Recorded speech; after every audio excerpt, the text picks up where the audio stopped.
Today, on Running to Him. Each of us has been humbled in some way in our lives. Let's use that experience to grow closer to God through Christ. We will read through the book of Psalms for 6 months, and today we'll read Psalm 119, verses 65 through 80, and concentrate on verses 67 through 72. Psalm 119, 67 through 72 from the Tanakh says, "Before I was humbled, I went astray, but now I keep your word. You are good and beneficent. Teach me your laws. Though the arrogant have accused me falsely, I observe your precepts wholeheartedly. Their minds are thick like fat. As for me, your teaching is my delight.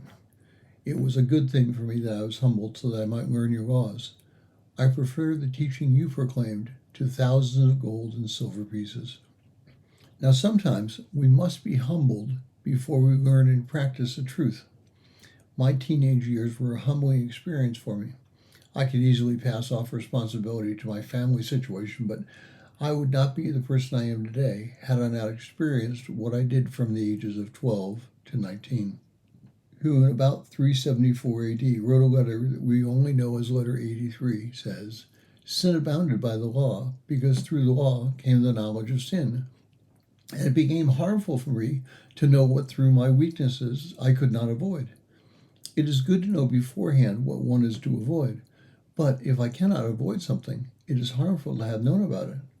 Thus was the law changed to its opposite, yet it became useful to me by the very increase of sin, for I was humbled. And David therefore says, 'It is good for me that I have been humbled. By humbling myself, I have broken the bonds of that ancient transgression by which Adam and Eve had bound the whole line of this discussion. Hence, too, the Lord came as an obedient man to loose the knot of human disobedience and deception. As though through disobedience and sin entered, so through obedience sin was remitted. Therefore the apostle says, 'For just as by the disobedience of one man many were constituted sinners, so also by the obedience of one the many will be constituted just.'" Have others been humbled prior to their dedicating their lives to Christ? I remember the story of Charles Colson, who would have done anything for Richard Nixon, and did. After he was convicted and spent some time in prison for his crimes, he created a Christian ministry for convicts to help them transition from a life of crime to a life with Christ. The Gideons provide scriptures to those who are incarcerated, those traveling, and those in the military.